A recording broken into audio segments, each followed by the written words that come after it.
जय हिंद दोस्तों, वंदे मातरम। देखिए, जब बात बेइज्जती कराने की आती है तो पाकिस्तान इसमें पीएचडी होल्ड करता है और इसमें मतलब उसको कोई नहीं हरा सकता। मैं आपको बता रहा हूँ, अगर ओलंपिक्स में बेइज्जती कराने का कोई कंपटीशन होता तो यकीन मानिए उसके पहले, दूसरे और तीसरे नंबर पर पाकिस्तान ही पाकिस्तान छाया रहता। वो अरशद नदीम जो बेचारा इतनी मेहनत करता रहता है भाला फेंकने में, उसको मेहनत नहीं करनी पड़ती क्योंकि अकेला पाकिस्तान इस एक कंपटीशन में इतने मेडल जीतता कि आप बिल्कुल सोचते ही रह जाते कि यार वाकई में बेइज्जती कराना सिर्फ और सिर्फ पाकिस्तान को ही आता है। हालांकि बिना ओलंपिक के भी आप इस बारे में देख सकते हैं कि पाकिस्तान बेइज्जती कराने में कोई कोर कसर नहीं छोड़ता। मतलब अभी पाकिस्तान और भारत के बीच में जिस तरह के हालात बने हुए हैं, ऐसा लग रहा है कि इन दोनों देशों के बीच में झगड़ा कभी भी हो सकता है और होना भी चाहिए, क्योंकि भारत ऑब्वियस सी बात है बहुत परेशान हो चुका है। लेकिन सवाल ये उठता है कि क्या पाकिस्तान इस झगड़े को झेल सकता है?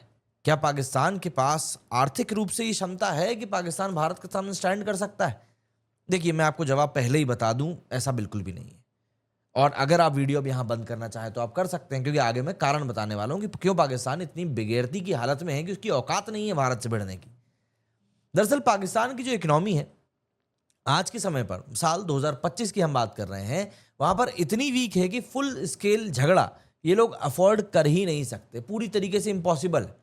और इतने ज्यादा ये लोग बेगैरत लोग हैं पाकिस्तानी कि आप ये समझिए कि ये लोग मतलब किसी भी तरीके से भारत के साथ में एंगेजमेंट झेल ही नहीं पाएंगे और कोई देश इनके पीछे आके खड़ा नहीं होगा। जितने बोल रहे हैं ना वो भी नहीं आएंगे, क्योंकि उनको पता है कि भाई हारे हुए घोड़े के ऊपर पैसा लगाने से कछु सेंस नहीं बनता है।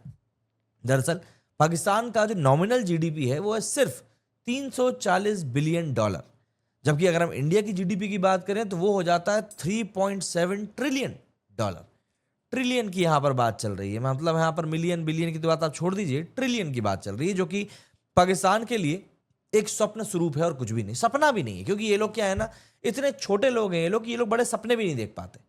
मतलब जैसे तैसे बेचारों का यूट्यूब चल रहा था इंडिया के दम पर, तो अब वो भी बंद हो जाएगा, क्योंकि इंडिया में यूट्यूब चैनल जो है इनके पाकिस्तानियों के अधिकतर चलना बंद हो गए।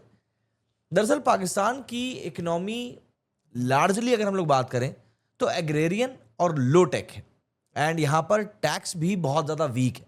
भाई कोई भी देश की इकोनॉमी जो है वो ठीक है बाकी सब चीज़ों से स्ट्रांग होती है, लेकिन लोगों से लिए जाने वाला जो टैक्स होता है वो एक बहुत बड़ा रोल अदा करता है किसी भी देश के इंडिविजुअल डेवलपमेंट के ऊपर।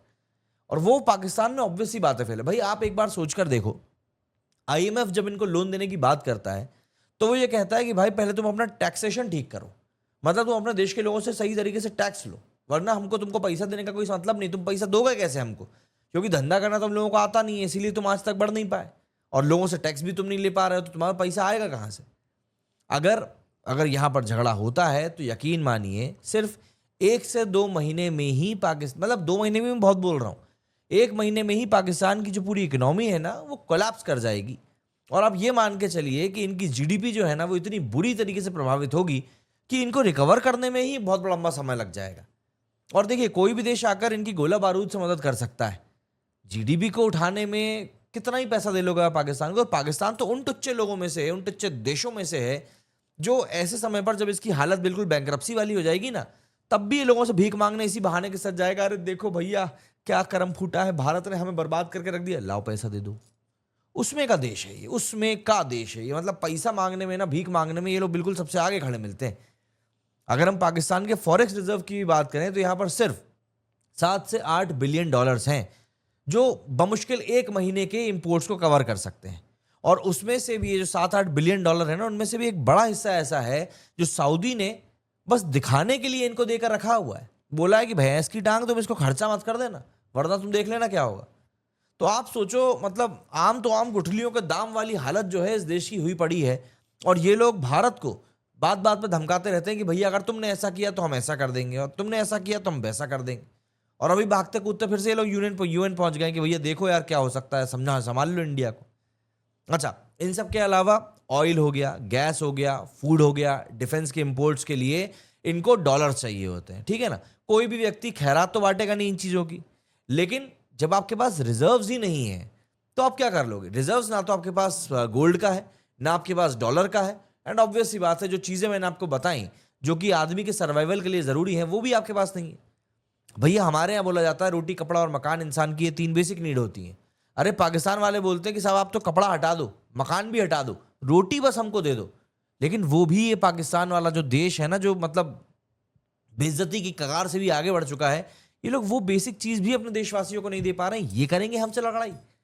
भाई इस वॉर की सिचुएशन में आप ये समझिए, जब हमारे देश में कोविड आया था, मतलब याद तो नहीं करना चाहिए पर फिर भी उस सिचुएशन में क्या हुआ था, जैसे ही पता चला था कि साहब बहुत लंबा लॉकडाउन लगने वाला है, लोगों ने क्या किया था, पैनिक बाइंग करी थी। मतलब 15 दिन का राशन लाना चाहिए, 1 महीने का राशन लाना चाहिए, तो क्या हुआ, लोगों ने 2-2, 3-3 महीने का राशन भर के रख लिया जो सूखा भर सकते थे। उस चक्कर में उस समय पर ब्लैक मार्केटिंग भी हुई थी, और ऐसा ही होता है। तो अगर झगड़े वाली सिचुएशन आई तो इस सिचुएशन में पाकिस्तान के जो लोग ऑलरेडी गरीब हैं वो लोग पैनिक बाइंग करेंगे। इससे होगा फूड का शॉर्टेज, और फूड का शॉर्टेज होगा तो ऑब्वियस सी बात है इससे इन्फ्लेशन बढ़ेगा, और कहीं ना कहीं पाकिस्तान की इकोनॉमी जो ऑलरेडी इतनी बुरी हालत में है वो और भी बद से बदतर वाली हालत में जाएगी। मतलब आप एक कान को अगर इधर से पकड़ने जाएंगे ना तो ये कान आपका बिना पकड़े ही टूट जाएगा, ऐसी हालत है इस समय पाकिस्तान की। और ये बोलते हैं कि ये भारत से लड़ाई करेंगे। पाकिस्तान का एक्सटर्नल डेप्ट भी कम नहीं है, $125 बिलियन का इन लोगों का एक्सटर्नल डेप्ट है, और एक्सपोर्ट अर्निंग्स का आधा सिर्फ इंटरेस्ट पेमेंट में ही चला जाता है। भाई ऑब्वियस सी बात है, अगर आप किसी से लोन लोगे तो आपको उसके ऊपर ब्याज भी तो चुकाना पड़ेगा ना। तो इनका जो आधा प्रॉफिट है वो सिर्फ ब्याज में चला जाता है। मैं मूल की तो यहाँ पर बात भी नहीं कर रहा हूँ। और इसीलिए मुझे लगता है कि चाइना जैसे देश जो है वो पाकिस्तान को उधार देने के लिए उधार बैठे रहते हैं, क्योंकि उनको पता है भाई ये वो फिक्स डिपॉजिट है जहां से कि ना सिर्फ और सिर्फ प्रॉफिट ही आना है, और मूल जो है वो रखा रहेगा।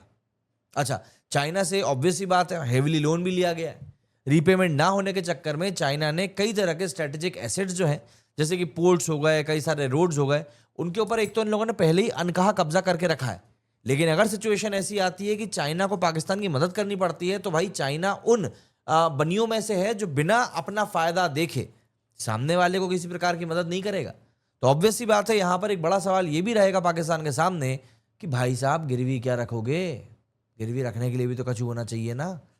अच्छा, इन सब के अलावा सबसे घटिया सिचुएशन जो है इस समय पाकिस्तानी रुपये की है। ऑफिशियली अगर हम लोग बात करें 280 रुपए प्रति डॉलर हो चुका है। मतलब आप ये समझ कर देखो कि अगर आप एक इंडियन हो और आप 1 रुपया लेकर पाकिस्तान जाते हो तो आपका जो 1 रुपया है ना वो पाकिस्तान में जाकर $3.5 के आसपास हो जाएगा, क्योंकि हमारे यहाँ पर $80 के आसपास का चल रहा है और वहां पर 280 चल रहा है। लेकिन ब्लैक मार्केट में यही चीज 310 से 320 रुपए प्रति डॉलर है पाकिस्तानी रुपए में। तो आप समझो कि करेंसी कोलैप्स जो है वो भी कितना बड़ा हो सकता है। जिम्बाब्वे जैसी हालत हो जाएगी कि नोटों की गड्डियां लेकर जा रहे हैं साहब क्या करने, अरे वो ब्रेड का एक पैकेट खरीदना था। एक समय पर हो गई थी जिम्बाब्वे की ऐसी हालत, अगर आपको नहीं पता है तो। इन्फ्लेशन और अभी भी अगर हम बात करें तो इन्फ्लेशन 25 से 30% पर ऑलरेडी चल रहा है। फूड इन्फ्लेशन 40% को क्रॉस कर चुका है। हाइपर इन्फ्लेशन की पॉसिबिलिटी यहां पर क्रिएट होती हुई दिखाई दे रही है भाई पाकिस्तान में। हाइपर इन्फ्लेशन जहां पर कि कहने सुनने के लिए कुछ बचेगा ही नहीं, सिर्फ लोगों से बोला जाएगा पैसा फेंको तमाशा तभी दिखेगा। इनके अलावा डिफेंस प्रिपेयर्डनेस जो है वो इनकी काफी वीक है। सिर्फ $7.5 बिलियन का इनका डिफेंस बजट है, इंडिया का इससे 10 गुना ज्यादा है। तो फिर आप अंदाजा लगा लीजिए कि ये लोग क्या कर रहे हैं। एक्चुअली में देखिए इनका फंडा क्लियर रहता है, इनको पता है हमको लड़ाई तो करना नहीं है, क्योंकि भारत हमेशा बोलता है कि भैया हम लोग पहले हमला नहीं करेंगे। तो पाकिस्तान भी इस बात को लेकर क्लियर रहता है कि हाँ ठीक है हम भी नहीं कर रहे। प्रॉक्सी चलाते रहते हैं ये लोग, आतंकियों को तैयार करते रहते हैं ये लोग। उनको कम पैसा भी देना पड़ता है, काम भी इन लोगों का हो जाता है। मतलब आर्मी की अगर हम लोग बात करें तो पाकिस्तान के पास जो एयरक्राफ्ट हैं वो लिमिटेड है।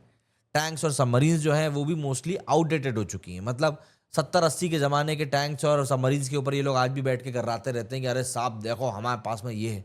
अबे पेंट कर करके हर साल तुम लोग उसको नया कर देते हो और बोलते हो कि साहब हमने बहुत अच्छी चीज़ बना के रखी है। लड़ाई के लिए जो सबसे इंपॉर्टेंट चीज़ होती है वो होती है फ्यूल, एम्यूनेशन, स्पेयर पार्ट्स, और सबसे बड़ी बात आपकी सेना के लिए खाना। भाई साहब पाकिस्तान की हालत ऐसी है कि ये लोग 30 से 40 दिनों से ज़्यादा तक ये सप्लाई को मेंटेन नहीं रख सकते। पाकिस्तान अगर एसिमेट्रिक वॉरफेयर जैसे प्रॉक्सी, टेरर अटैक्स और न्यूक्लियर थ्रेट्स का यूज़ करता भी है, लेकिन ग्लोबल लेवल पर उसका सपोर्ट टोटली ख़त्म हो जाएगा और ऐसा करने की वो गलती कभी नहीं करेगा। तो अगर अब आपको मेरी बात समझ में आई है तो आप लोग मुझे बताइए क्या वाकई में आपको लगता है पाकिस्तान भारत से जंग करने की गलती करेगा? और अगर कर भी लिया तो ये बेकारियों का देश कब तक टिक पाएगा?